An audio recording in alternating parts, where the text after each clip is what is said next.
Mis hermanos, el hijo dorado, recibieron $300.000 de mis padres, mientras yo solo obtuve deudas.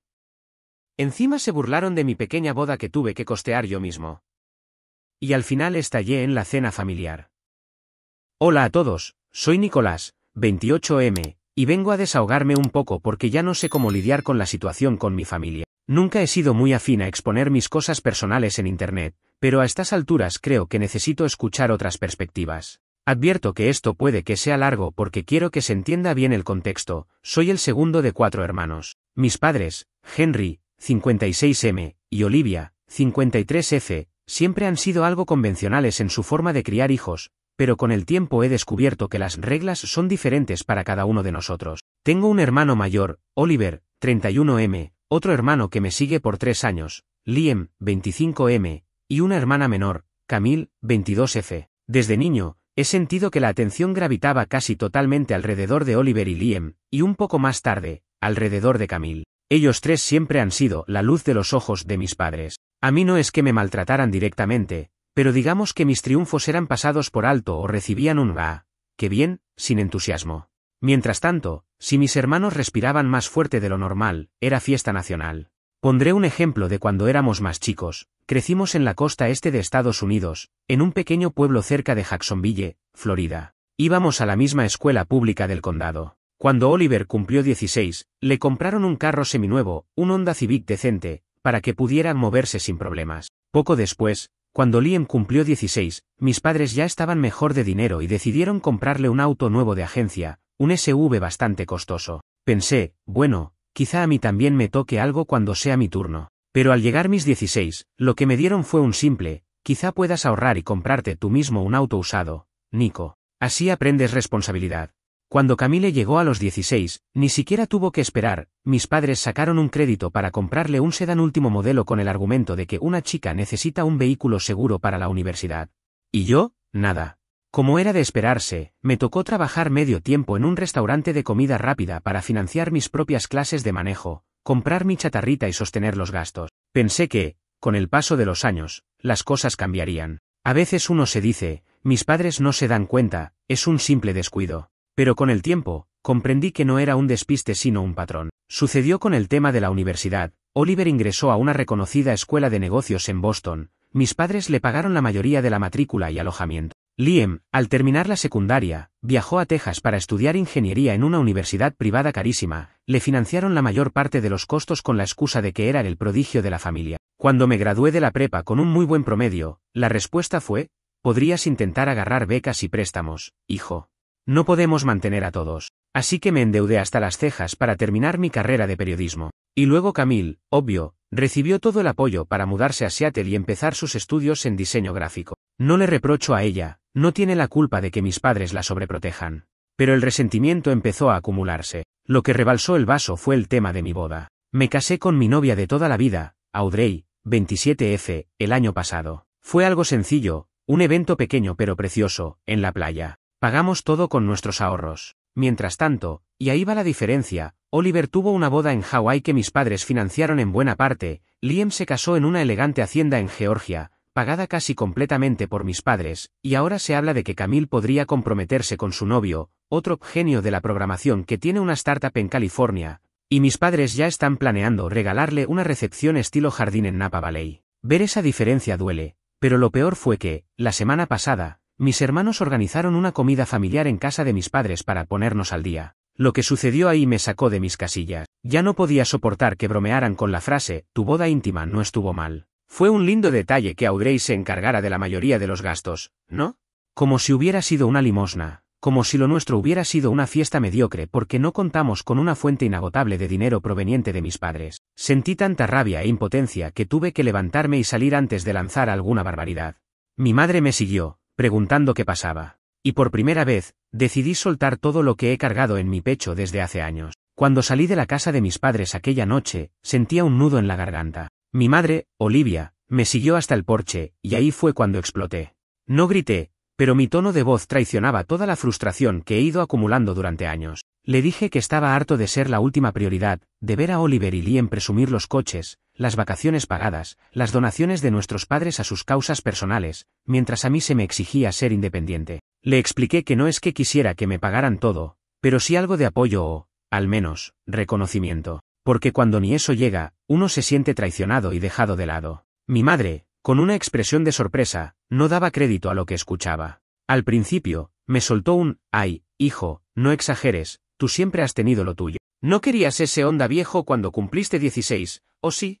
Y ahí fue cuando comprendí que, para ella, un auto usado que nunca llegó, y que solo se insinuó en una conversación a medias, equivalía a un gran regalo. Le recordé que en mi adolescencia me tocó trabajar en un McDonald's los fines de semana solo para poder costearme gasolina y el seguro de un auto que jamás me regalaron. Ella insistió en que mis hermanos también trabajaban, pero, al menos en el caso de Liam, su trabajo consistía en ayudar a nuestro padre en la oficina y recibir un cheque nada despreciable sin hacer gran cosa. Yo, en cambio, recuerdo jornadas enteras de pie, lidiando con clientes molestos para poder ahorrar algo de dinero. Mientras estábamos en ese tira y afloja, escuché los pasos inconfundibles de mi padre, Henry, acercándose por detrás. Salió a preguntar qué estaba pasando con un aire de fastidio, como si mi reclamo fuese un capricho infantil que yo estaba sacando de la manga. Le dije, con toda la calma que pude, que ya no aguantaba más sentirme en desventaja dentro de mi propia familia. Le di ejemplos concretos. Cuando Oliver quiso estudiar administración en Boston, ustedes pagaron la matrícula y el alquiler del departamento. Cuando Liam decidió mudar su carrera a Houston, compraron un condominio para que viviera cómodo mientras estudiaba. Y cuando yo les pedí un pequeño préstamo, ni siquiera un regalo, para enfrentar mi último año de carrera en periodismo, me dijeron que no había presupuesto. Mis padres se miraban el uno al otro. Mi madre intentó explicarse con la típica línea de que no siempre estábamos bien de dinero y que dependíamos mucho de la época. Pero no había que ser un genio para darse cuenta de que, de alguna forma, ellos siempre encontraban recursos cuando se trataba de mis hermanos. Y ahora con Camille, la situación era todavía más obvia. Aunque mi hermana menor nunca fue grosera conmigo, de hecho, nos llevamos relativamente bien, la realidad era que mis padres la habían consentido con un auto nuevo para el primer año de universidad, le estaban pagando un loft en Seattle junto a 3 amigas, y la apoyaban económicamente cada mes. Todo, absolutamente todo. Y me consta que en el futuro, si se casa, le soltarán más dinero para una boda de lujo. Mi padre, bastante serio, me soltó, mira, Nico, cada hijo es diferente. Tú no puedes comparar tu vida con la de tus hermanos. Además, siempre creímos que tú eras el más independiente. Pensamos que no necesitabas tanta ayuda. En ese instante, me sentí tan enfadado que tuve que respirar hondo para no romper en llanto ni soltar insultos. Les dije, con voz temblorosa, ¿cómo pueden justificar que Oliver reciba un reloj de lujo en su graduación, Liam un viaje por Europa, Camille un coche nuevo, y yo nada? ¿De verdad piensan que con decirme, eres muy autosuficiente, ya se compensa todo? Ni siquiera esperaba una disculpa, solo quería que reconocieran la evidente desigualdad que a lo largo de los años me había lastimado y, en cierto modo, hecho sentir indigno. Lo peor de todo fue que, mientras estábamos en el porche teniendo esta conversación, alcanzaba a escuchar a mis hermanos riéndose en la sala. Escuchaba frases como, seguro está haciendo su drama de siempre y, pues si quiere una fiesta, que trabaje para pagársela. Definitivamente, eso terminó de romper mi paciencia. Respiré profundamente y volví a encarar a mis padres. ¿Escuchan eso?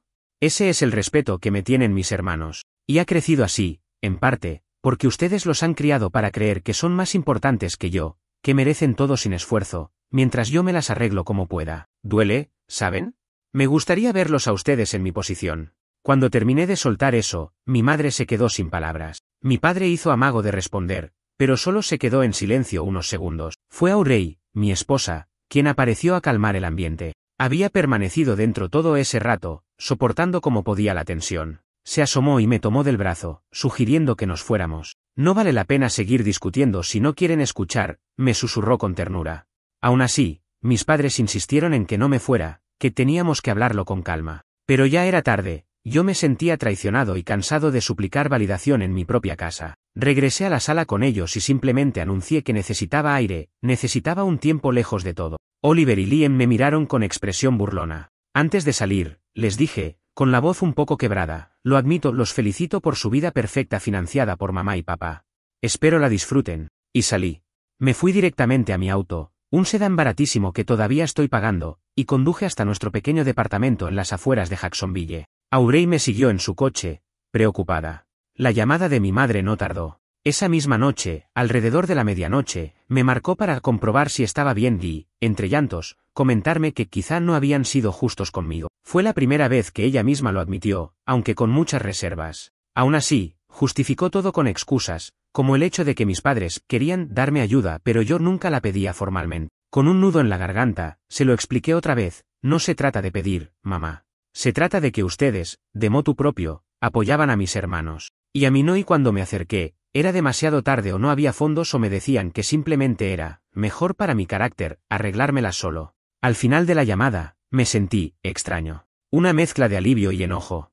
Alivio porque, por fin, después de tantos años, empecé a soltar lo que sentía. Enojo, porque me di cuenta de que ni siquiera podía contar con un verdadero arrepentimiento por parte de mis padres. Seguían poniendo excusas y matizando todo para, de algún modo, culparme por no haber hablado antes o por no haber sabido aprovechar las oportunidades. De pronto, entendí que esta historia tal vez no tendría un final feliz o, al menos, no un final a la medida de mis expectativas. Con el corazón pesado y la mente dando vueltas, esa noche dormí apenas un par de horas. Lo hablé con Audrey. ¿Crees que exagero? Debería haberme quedado callado. Ella me abrazó y me dijo que no, que mi sentir era completamente válido, que no soy menos por expresar mi cansancio, y que si mi familia no quería verlo, ese era asunto de ellos. Me sugirió que quizá era momento de tomar distancia y enfocarnos en nuestro futuro, en nuestras metas como pareja, en nuestra vida. No niego que la idea de cortar lazos me asusta, pero a la vez, me pregunto si seguir buscando la aprobación de mis padres es algo que valga tanto desgaste. Lo cierto es que en los días siguientes, solo recibí un mensaje de texto de Camille, mi hermana menor,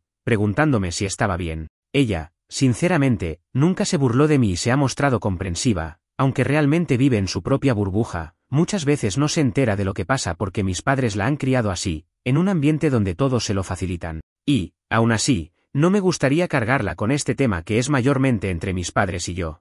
Ahora, sin saber muy bien cómo actuar, estoy aquí contándoles mi historia. Quizá todo esto me ayude a desahogarme y, de paso, a obtener consejos o algún tipo de claridad al respecto. En los días posteriores a esa cena que acabó tan mal, mi teléfono se convirtió en un campo minado de notificaciones y llamadas perdidas. Mi padre, Henry, parecía haber entrado en una especie de crisis. Me dejó varios mensajes de voz con un tono extraño, como intentando ser conciliador pero, a la vez, manteniendo la vieja costumbre de culparme indirectamente por sacar a relucir problemas familiares de un modo tan explosivo. Mientras tanto, mi madre, Olivia, me enviaba largos textos a altas horas de la noche, casi como si se desahogara por chat. Me hablaba de lo mucho que me quería y de lo culpable que se sentía por no haber visto el problema antes. Pero, invariablemente, remataba cada texto con algo que me sonaba a evasivas, del tipo «no creí que lo sintieras tan fuerte» o «pensamos que eras más fuerte de lo que en realidad eres». Esa última frase me pegó hondo porque, básicamente, confirma que toda la vida me vieron como alguien que se las podía arreglar, sin tener en cuenta mis necesidades reales. Lo más incómodo de todo fue tener que escuchar las reacciones de mis abuelos y tíos, que viven en distintas zonas de Florida y Georgia. Parece que mis hermanos, Oliver y Liam, corrieron a contar su versión de los hechos, pintándome como un tipo resentido que se puso a gritarles sin razón. Pero, por fortuna, tengo un tío materno, Daniel, 58M, que siempre me ha tenido cierto aprecio y que, de vez en cuando, me llama para checar cómo estoy. Él me dijo claramente: Nico, yo sé cómo han sido tus padres con tus hermanos. Nunca quise meterme, pero he visto esos favoritismos. Entiendo tu frustración. Esa fue la primera vez que un familiar fuera de mi núcleo directo confirmaba lo que yo ya sospechaba, que, en efecto, la situación era evidente para los demás, solo que nadie se animaba a decirlo en voz alta. Para mí fue un alivio, pero también me dio mucha pena confirmar que tantos años pasaron y nadie hizo nada por mí. Por supuesto, Oliver y Liam no tardaron en mandarme mensajes sarcásticos, intentando minimizar lo sucedido. Oliver, en un tono medio burlón, me escribió: ¿de verdad vas a ponerte así por un coche que no te compraron hace más de 10 años? Ponte a trabajar y supéralo, hombre. Casi me estalla la cabeza leyendo esa línea, porque sabe perfectamente que lo que me hiere no es el coche en sí, sino toda la cadena de situaciones que se han repetido hasta la boda. Liam fue incluso más hiriente, soltando un «si quieres, podemos hacer una colecta para que tengas un reembolso tardío», rematándolo con emojis de risa. Me hervía la sangre, pero preferí no responder para no echar más leña al fuego. Siento que han crecido tan acostumbrados a recibir y presumir, que ni siquiera entienden lo que es tener que luchar por salir adelante. Por otro lado, mi hermana menor, Camille, me sorprendió. Si bien ella vive en su nube personal en Seattle, me mandó varios mensajes preocupados, diciéndome que estaba dispuesta a escucharme y que nunca se percató de cuánto me había afectado todo. Dijo que, si bien notaba que mis padres me trataban un poco diferente, pensó que yo lo prefería así, que yo era más independiente, y que no necesitaba la atención ni el dinero de nadie. Lo veo como un claro ejemplo de la idea que mis padres les inculcaron, que yo era un roble capaz de todo, sin requerir apoyo emocional ni económico. Camille se disculpó de corazón, afirmando que no quería formar parte de esa dinámica injusta. Le contesté que no era su culpa y que agradecía su preocupación. A fin de cuentas, ella nunca participó de los desaires. Quizás sea la única con la que mantenga una relación cercana en el futuro. Sin embargo, no todo ha sido malos ratos. Audrey, mi esposa, ha sido una columna vertebral para mí en este proceso. Después de la discusión, me propuso ir a pasar un fin de semana en St. Augustine, una pequeña ciudad costera cerca de Jacksonville, para despejarme y dejar el estrés atrás. Me cayó de maravilla. Tuvimos la oportunidad de caminar por el casco histórico, ver los fuertes antiguos y comer en un restaurante familiar donde nos atendieron con una calidez que, en ese momento, me hacía muchísima falta. Allí, mientras probábamos mariscos, Audrey me dijo algo que se me grabó: te veo tan cansado por tratar de que ellos reconozcan tu valía. ¿No crees que la energía que gastas en eso la podríamos invertir en construir nuestro futuro, nuestra propia familia o nuestros proyectos de vida? Esa pregunta me dejó sin palabras. La realidad es que he puesto tanta atención en el daño emocional de la dinámica con mis padres y hermanos, que no he invertido tiempo en otras facetas. Por ejemplo, llevo unos años pensando en mudarme a Atlanta, Georgia, donde hay mayores oportunidades laborales en el periodismo digital. O incluso podría aventurarme con Audrey e irnos más al norte, a Raleigh, Carolina del Norte, donde también hay un boom de startups de medios y tecnología. Pero me he contenido, quizás esperando que, si me quedaba cerca, al fin lograría una relación justa con mi familia. A estas alturas, reconozco que eso puede no ser más que un espejismo. Tras ese fin de semana de descanso, regresé a mi rutina y me mentalicé para lo que parecía inminente: un segundo encuentro con mis padres. Olivia y Henry insistían en que habláramos cuando yo estuviera más tranquilo, y de hecho programamos una cena conciliadora en su casa. Tenía mis dudas, pero Audrey me animó a ir, siempre y cuando estableciéramos límites claros y no dejáramos que la conversación se convirtiera en otra emboscada de mi padre o en un desfile de burlas de mis hermanos. La noche acordada, llegamos a la vieja casa familiar. Oliver y Liam no estaban presentes, y honestamente, lo agradecí. Solo mis padres y Camille, que voló desde Seattle para poner paz, según dijo. Encontré a mi madre nerviosa, sirviendo bebidas y picadillos como si fuera una fiesta. Mi padre tenía un gesto adusto y me miraba con reprobación, como si yo fuera un soldado raso que se atrevió a protestar ante un general. Por su parte, Camille me recibió con un abrazo tímido, sabiendo que el ambiente estaba cargado. Cenamos en silencio. Era cómico de lo tenso que resultaba vernos actuar como si todo estuviera bien mientras nos pasábamos la ensalada. Audrey, con su habitual paciencia, intentaba sacar temas neutrales sobre el clima, el trabajo, cualquier cosa. Pero era inevitable llegar al punto de la discordia. Finalmente, mi padre carraspeó y habló con voz firme: creo que todos sabemos por qué estamos aquí. Nicolás, ¿quieres iniciar la conversación o prefieres que lo hagamos tu madre y yo? Lo miré fijamente. La pregunta de mi padre resonó en el comedor con un eco incómodo. Al principio, sentí la tentación de soltar un discurso largo y enérgico, pero recordé las palabras de Audrey: habla solo lo necesario y no conviertas esto en un ataque frontal. Mantén la calma. Así que me obligué a respirar profundo antes de responder. Papá, la verdad es que creo haber dicho casi todo la última vez. Ustedes saben cómo me siento respecto a la desigualdad con la que han tratado a mis hermanos y a mí. Reconozco que puede sonar resentido, pero es mi realidad.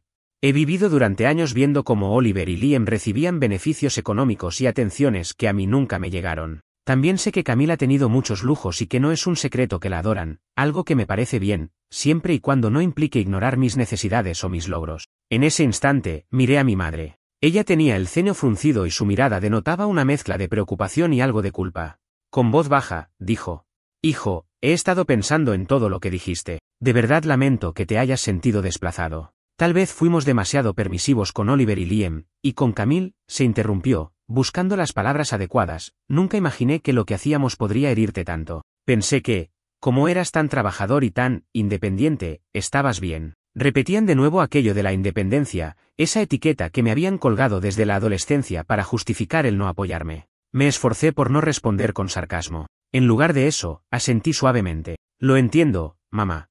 Pero precisamente ahí radica el problema. Ustedes decidieron que yo era el fuerte y, por tanto, asumieron que no necesitaba respaldo económico ni emocional. Siento que subestimaron el peso que es ver a los demás recibir y recibir, mientras a mí simplemente me tocaba buscar préstamos, becas o crédito. Nosotros nunca quisimos que cargases con toda esa presión, intervino mi padre, cruzándose de brazos. Y no es que no quisiéramos darte apoyo, es que, hay momentos en los que el dinero no alcanzaba para todos. Aun si fuera así, repuse, es un hecho que cuando el dinero supuestamente no alcanzaba para mí, alcanzaba de sobra para comprarle a Liam un SUV nuevo o para costearle a Oliver un semestre adicional en Boston. Y ya ni hablemos de la boda de cada uno. No quiero que esto se reduzca a una mera cifra en dólares, duele más la evidencia de que, cuando llegó mi turno, las arcas estaban misteriosamente vacías. Mi padre apretó los labios y bajó la mirada. Quizá, por primera vez, entendía la gravedad de la situación. Se hizo un silencio que apenas rompía el tintineo de los cubiertos contra la vajilla. Camille desvió la mirada del plato y me miró con ojos tristes. Su voz tembló un poco.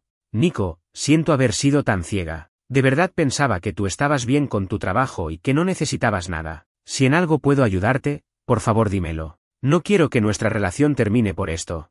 Mi hermana menor siempre había sido la más genuina del grupo, aun en su burbuja de privilegio. Le sonreí con un cariño sincero, pero antes de contestarle, mi madre saltó con un ofrecimiento sorprendente. Quizá podamos compensarte un poco, dijo.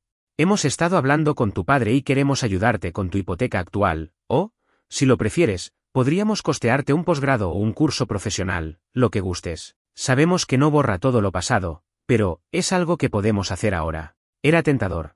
No voy a mentir, buena parte de mi vida me habría encantado recibir un empujón así, sin pedirlo. Pero en ese momento, noté que Audrey tenía el ceño fruncido. Ella sabía que, a mis 28 años, aceptar esa súbita ayuda podía empeorar las cosas si mis padres lo usaban más adelante como un arma para manipularme o para pretender que ya todo está parejo.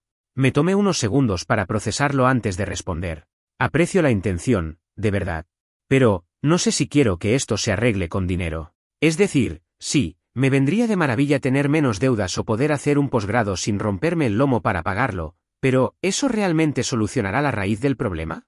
Lo que necesito de ustedes es que reconozcan que, durante años, mis logros y mis necesidades fueron dejados de lado. Y además, si acepto ahora, me temo que la situación volverá a ser la de siempre. Tú y papá se alivianarán la conciencia con un cheque, y yo terminaré sintiendo que compraron mi silencio. Mi madre pareció francamente sorprendida. Luego, bajó la vista hacia sus manos nerviosas. Mi padre dejó escapar un suspiro profundo. Camille, por su parte, se levantó un poco de la silla y vino a ponerme una mano en el hombro. Entiendo que no quieras vender tu reconciliación, dijo ella. Pero créeme, lo de mis padres es genuino, quieren que las cosas se equilibren un poco, aunque sea tarde. Lo sé, asentí. Y no es que no lo valore. Solo quiero aclarar que no se trata de un resentimiento monetario. Es algo emocional, años sintiendo que, en la mesa familiar, yo era un invitado, mientras mis hermanos eran los anfitriones. En ese momento, Audrey intervino con calma. Señor Henry, señora Olivia, quizás podríamos considerar algún tipo de terapia familiar.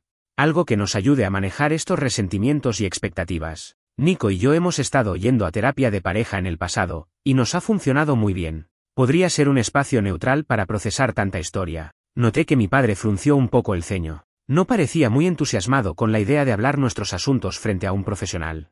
Mi madre, en cambio, se mostró más abierta. No lo habíamos pensado, pero, si eso puede ayudar, podríamos intentarlo. La conversación continuó por un rato, entre pausas largas y momentos en que todos nos quedábamos en silencio. Hubo un par de instantes en que mi padre intentó echar en cara que él hizo su mejor esfuerzo y que no era fácil mantener a 4 hijos, pero me contuve de atacarlo. Ya no quería discutir acaloradamente, sino procurar un punto de entendimiento. Reconocí que, efectivamente, no fue fácil mantener a una familia de 6, pero lo que jamás entendí es por qué, al contar los fondos, siempre se me dejaba fuera. Para mi sorpresa, al final de la cena, mi madre se levantó de la mesa y se me acercó con lágrimas en los ojos. Me dio un abrazo, algo torpe, y me dijo: Hijo, no puedo prometer que todo va a cambiar de un día para otro. Solo quiero que sepas que no quiero perderte. Siento muchísimo no haber estado ahí como necesitabas. Se me hizo un nudo en la garganta y le devolví el abrazo. Como dije, no esperaba un final de película donde todos saltáramos de alegría. Pero ese pequeño gesto de vulnerabilidad suya me dio un atisbo de esperanza. Quizás si existía la posibilidad de reconstruir algo de nuestra relación, aunque fuera sobre escombros. Camille, que observaba la escena, sonrió con los ojos acuosos. Audrey, discretamente, me tomó la mano, indicándome que ya era hora de irnos. Salimos de la casa con un aire menos asfixiante del que experimentamos al llegar.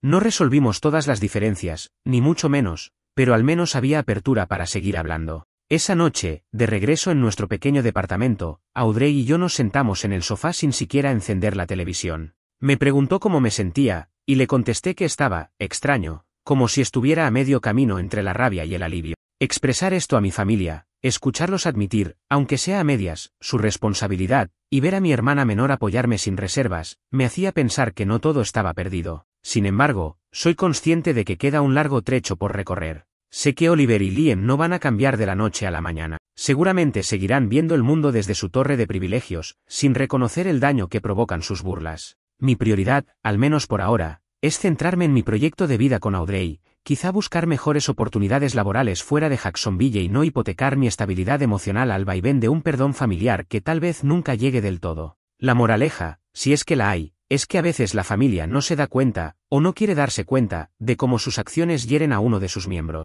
Y sí, es duro y duele, pero llega un punto en el que uno tiene que decir basta. No sé si lograré un cierre perfecto, pero sí sé que, al menos, alzar la voz ha sido terapéutico. Más adelante, podré decidir con la cabeza más fría si quiero mantener el contacto o si, por el contrario, me será necesario tomar distancia para sanar. Por ahora, me quedo con la idea de que he dado el primer paso para dejar de sentirme la oveja negra, o el invisible de la familia. Y eso, al menos, ya es un avance que jamás antes me había atrevido a reclamar.